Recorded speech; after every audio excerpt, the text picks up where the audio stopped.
At 10:27 a.m. on the 28th of December 1989, the unexpected happened. The ambulance service is sending all available vehicles, perhaps a fixed-wing aircraft as well, to the Hunter region, where there are reports of several injuries. Measuring 5.5 on the Richter scale, the tremor caused widespread destruction in a matter of seconds.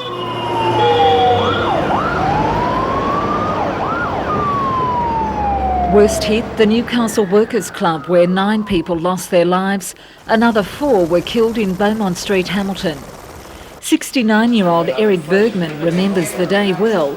He helped drag out the body of Cess Abbott, a fellow patron at the Kent Hotel, from under the rubble. It was something that, well, every year I think about it, at 28 minutes past 10, and that's why I'm up here today. Eric was part of a small group that gathered to remember Cess and the other quake victims. I think it's very important for the people in Newcastle to remember what did happen and to appreciate what happened afterwards, the help we received from everyone. It's an anniversary some say they'll never forget.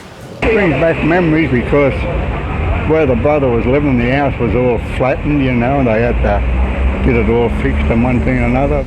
Around $1 billion of insurance claims have been settled.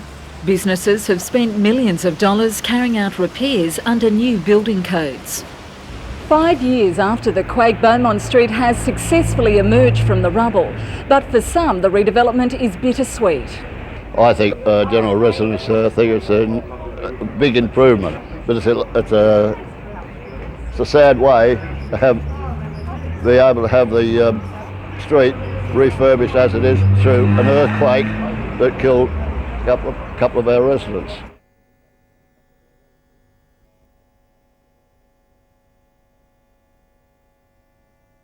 Melinda Smith, NBN News.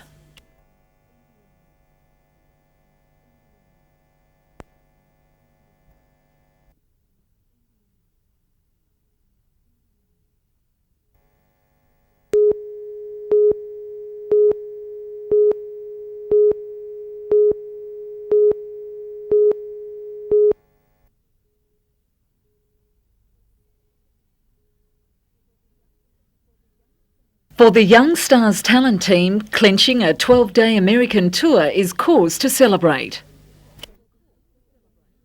We're doing 7 shows in 12 days, doing a big New Year's Eve party on New Year's Eve at the City of Fullerton, Disneyland, Knott's Berry Farm, also doing one of the big shopping centres over there, and we're going to Arcadia, which is sister city to Newcastle. Ranging in ages from 10 to 17, the group of 30 dancers and singers selected from across the region is on a roll after releasing a CD 2 years ago. I believe that this is the first group in Australia, and I can say this, that are doing as many shows. Normally they do Disneyland and that's about it and do all the tourist things, but we're doing 7 shows, 5 venues in the 12 days. The troupe, accompanied by nearly 60 relatives and friends, is confident it'll impress American audiences. They'll love us, I reckon. They'll love us. They'll be wanting more.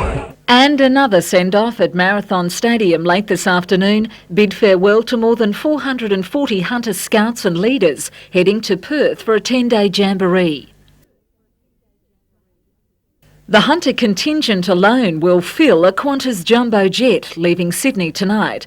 It'll meet up with about 10,000 scouts from 24 countries taking part in the event.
There was a ripple of excitement on the foreshore today as the team gathered for the public announcement.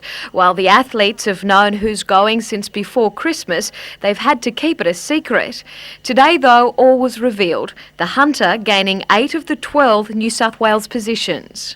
The athletes have really worked hard in the last 18 months and deserve to get this sort of a number up, but it's disappointing for the rest of the state, but good news for the Hunter. In all, 56 special athletes will represent Australia in July at Connecticut. Australia will be one of 110 countries participating. There'll be more than 6,000 athletes. The Hunters contingent will take part in sports like gymnastics, basketball and softball. Now, Lee, how did you feel when you found out you were heading overseas? I was excited and happy, and first time went overseas. Like Lee, the others are also looking forward to going overseas, and they all intend on bringing back a medal. I'm going to try the best, and I've done it myself. Before they head off, though, there is a big hurdle to overcome, raising enough money to send them there. Well, each athlete's going to be $4,000, and naturally enough, these people are on pensions and things of that nature, so we really need to get behind the fundraising.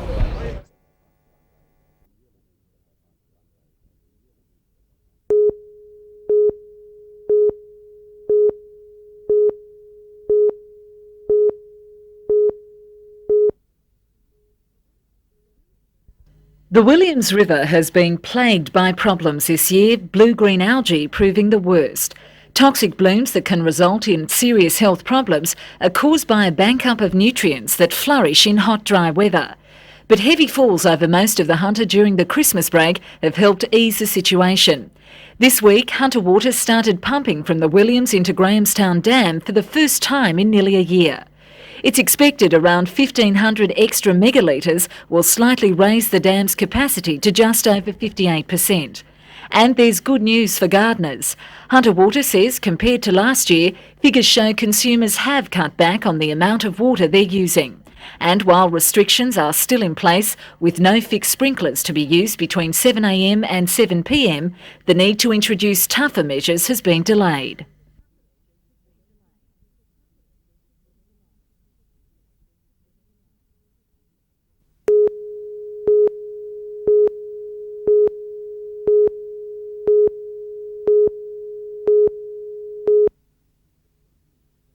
Sydney, landfall to thousands of sailors over 2 centuries, in square riggers to space-age ocean racing yachts. Dawn brought anticipation of another arrival, Alan Neighbour completing one of the most gruelling hauls of the race yet. But light airs had the yacht Newcastle Australia becalmed off Nowra on the south coast. The long-awaited reunion with wife Cindy and children Vance and Annie postponed a little longer after 6 months and 27,000 sea miles. I'd say we'll be having Christmas all over again. We've still got the tree up and the presents underneath, so it'll be, we'll have a celebration when he gets home. Once he's off the boat, what sort of things do you want to do with your dad?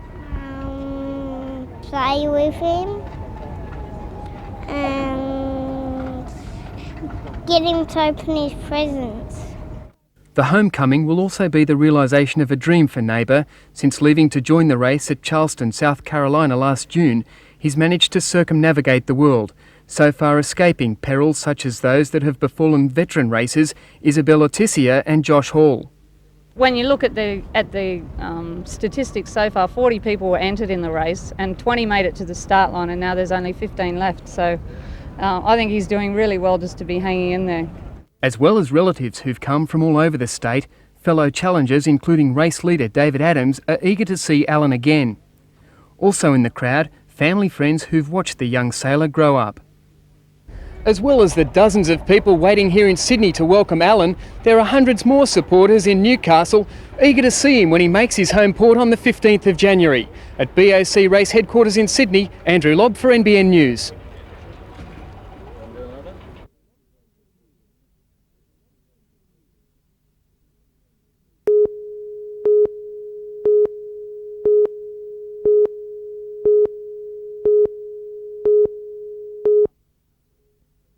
After winning the first test on Tuesday, the Americans began poorly last night, with Steve Francis blowing an engine in warm-up, while the number 1 car of John Saws was sidelined with a drop valve.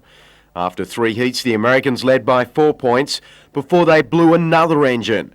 Officials granted them a prolonged break to allow them to prepare for the remaining 9 heats. Despite their troubles, they were able to win the next 6 heats before they encountered more strife when a steering arm collapsed in the Americans' number 4 car. They were unable to make it out in time for the next heat, forfeiting 10 points and letting Australia back in the test. In the final heat, brothers John and Ron Pine took on Scott Bloomquist and Francis. The Aussie pair couldn't snatch victory, the US taking first and second place. The 7-test series continues next Wednesday, with the Australians desperate for victory.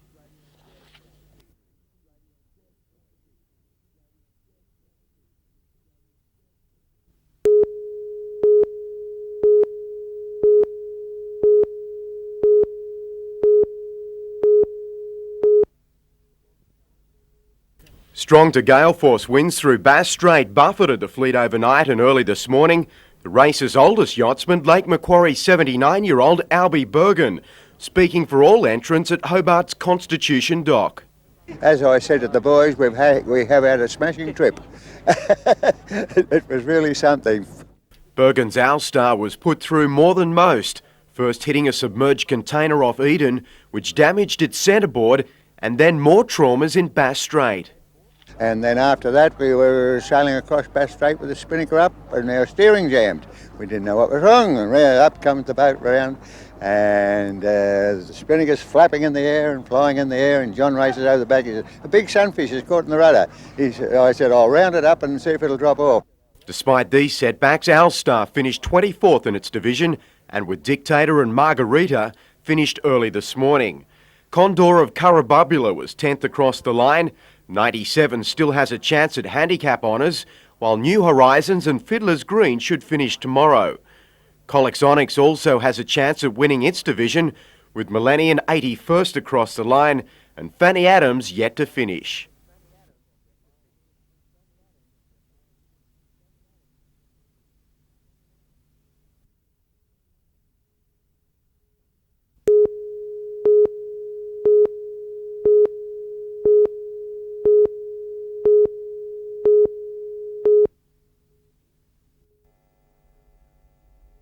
Around 4 this morning, Neighbours yacht Newcastle, Australia, sailed silently into Sydney Harbour like some giant seabird.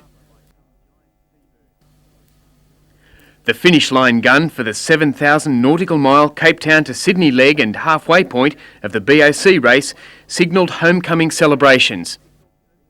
Friends and relatives from the sailor's hometown of Muswellbrook were there, and Alan was soon reunited with his wife Cindy and 2 children.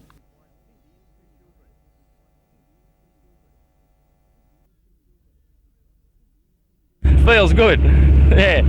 Great to see all the family tonight, this morning? Yes, really good. I'm surprised they're all awake. It's amazing. That's a big effort. That's good. I'm ready for bed. As Newcastle, Australia is escorted into a quiet Sydney harbour, it's difficult to imagine the huge seas that Alan Neighbour has ridden out to get here. He's circumnavigated the world to make it to Sydney, yet this is only the halfway point of the BOC Challenge. Neighbour had to sail halfway around the world just to start the race in America. Reaching Sydney is a personal triumph, but there are still 2 legs of the event to be sailed. The trip from South Africa took 38 days. Neighbour is 8th overall and 3rd in his class. Andrew Lobb, NBN News.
Another 365 days are nearly gone, and the people of Newcastle are ready to party. The city's foreshore has been blocked off to traffic to cater for the revellers, and the final preparations have been made for the biggest bash of the year.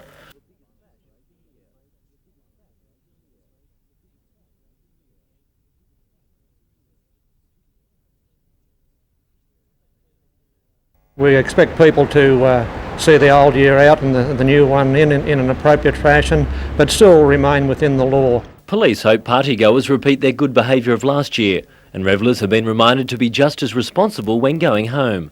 They use the night rider buses, that they use taxis, or again that they have that one member of their party that's prepared to forego intoxicating liquor tonight to see the rest of the group safely home. Many Newcastle pubs have adopted the Sipper Softie scheme, which allows a designated driver to get free soft drink throughout the evening. Tonight will also be the first dry New Year's for Shoal Bay, with alcohol-free zones introduced to curb drunk and disorderly behaviour. Richard O'Leary, NBN News.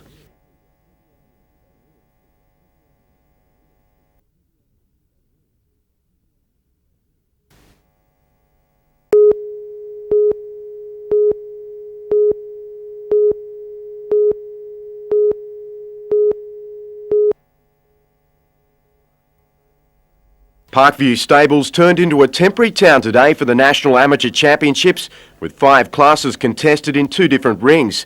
Today's first round of competition was a speed event, horse and rider racing against the clock and at the same time having to have a clear round to remain in contention. Dennis Willis and Ulmatilla Rancher were the quickest round the course today, just ahead of Chrissy Harris on Orchard Road and Warren Priestley and Sleswick Conrad.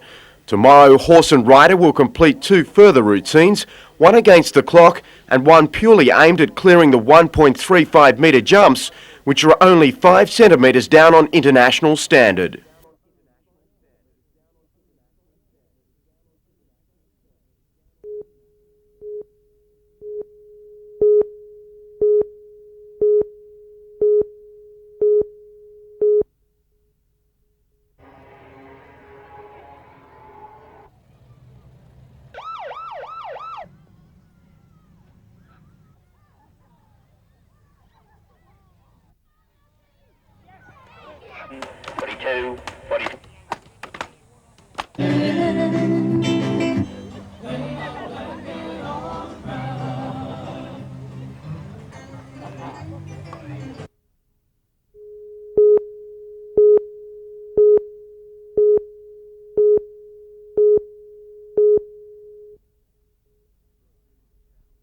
The first heat in the championship was delayed by half an hour this morning. Organisers concerned at the light conditions.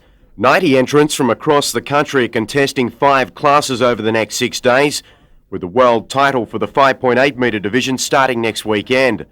Locals Wayne and Stuart Bauer won yesterday's invitation race, but couldn't reproduce that form today, with Queensland's Warren Guinea and Rodney McGinton successful. Scott Sandilands took out the 16 square class, Darren Stower the 14 and Darren Skinner the 5.2 metre division. Meantime, it was a lay day in the World Moth Championships at Sunshine on Lake Macquarie, and yesterday evening's second heat, Sydney's Emmett Lazich continued to dominate the titles, taking out the race. Earlier in the day, he secured the Australian Championship, winning the first heat of the World titles, which was also part of the national event. New South Wales sailor Aaron Hancock won the Australian junior title.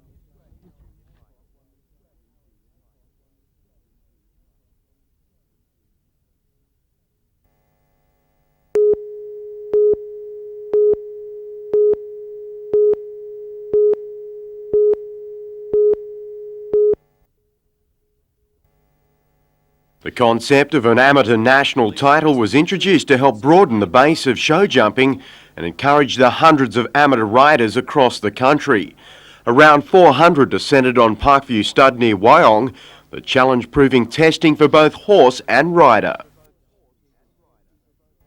After yesterday's first round, Warren Priestley and Sleswick Conrad were in third position, but moved into outright first by finishing second in today's final round. Windsor's Robert Stewart won the round, while local Chrissy Harris who was second overnight, finished fourth overall. Olympians Rod Brown and Vicky Roycroft also attended the show, competing in this afternoon's open event. Following the success of the weekend's competition, organisers are applying to have the championship included as an Olympic trial next year.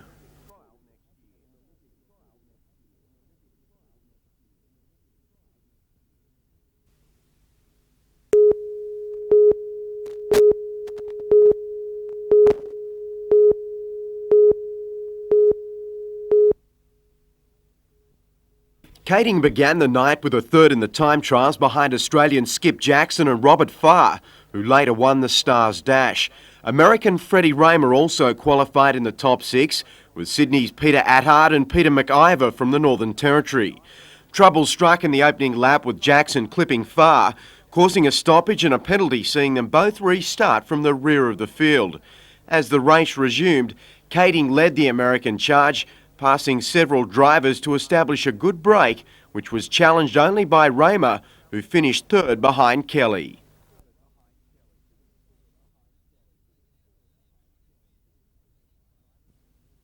The drivers will meet again on Friday night in the Castrol International, which will also feature 11-time Australian champion Gary Rush.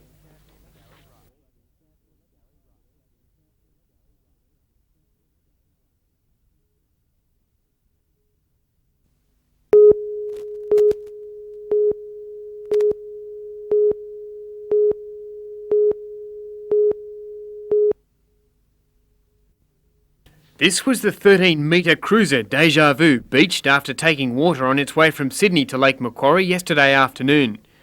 And this is all that's left of it today. Last night at, say, 6 o'clock, it was still a reasonably whole boat. By 8 o'clock, it was all over the beach here, and the rest is history. It's there now. At about 10 o'clock last night, the whole superstructure was washed off the boat, and I believe it's down the beach. Onlookers gathered along the beach watching the waves demolish the cruiser, its owner and salvage crews powerless to do much while the sea is up. Owner Stan Walker gave his boat to a couple of mates to bring home after New Year's Eve festivities on Sydney Harbour. But within sight of Swansea Heads they experienced engine troubles and discovered the boat filling with water. The skipper opted to beach the cruiser rather than lose it in deep water. The moment she turned sideways, the water just started flowing in, smashed the windows along the starboard side, and that was the end of it. She was all over. The $100,000 boat is insured and expected to be a write-off. Andrew Lobb, NBN News.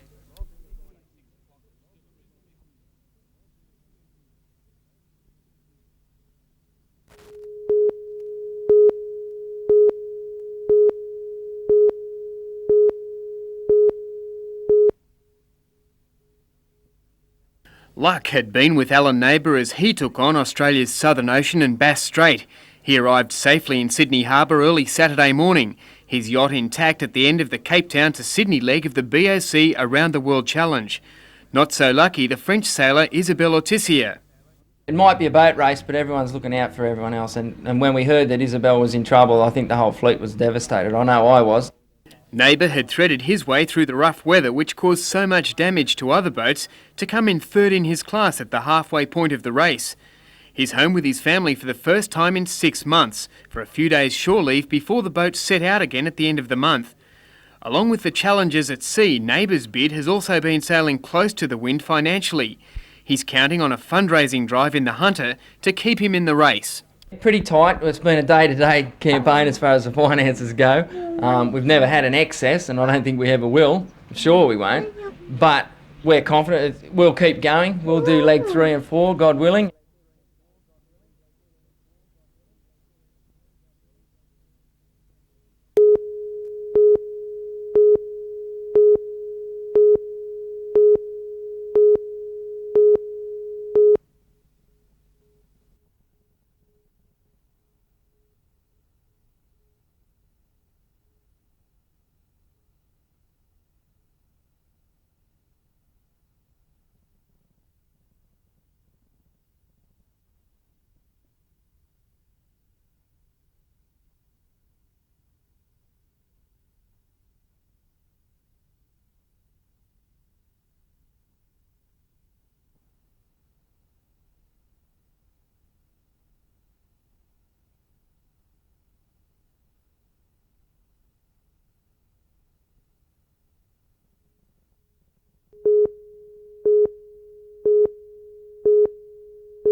creeks to the west of Taree are spilling over the banks for the first time in 4 years. Local dairy farmer and district agronomist Tim Bale says the rain at Christmas was the first sign of good news for farmers. But this rain now, falling about 7 or 8 days later, is putting the icing on the cake, and we're getting incredible falls to the point where creeks and dams are filling. Water is flowing freely across properties at Werrell Flat. Heavy rain began at 8 o'clock last night. Mr Bale says from 4 a.m. it increased, with 150 millimetres recorded in the area. It's got to be the start to the end of the drought. Today there are no reminders of the dry grass and creek beds.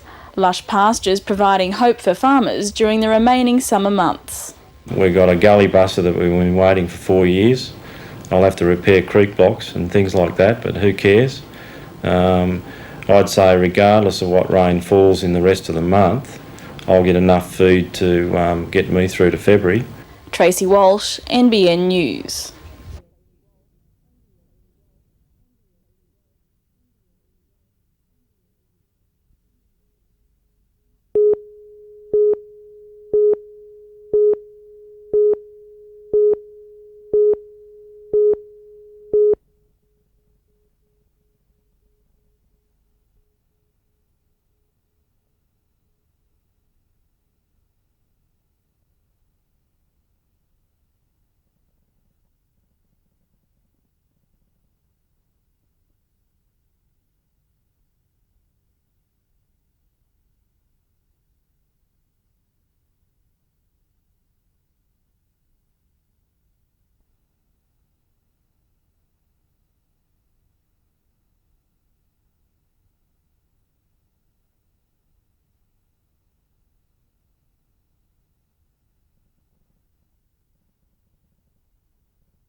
City and suburban pools throughout the region are conducting Learn to Swim classes.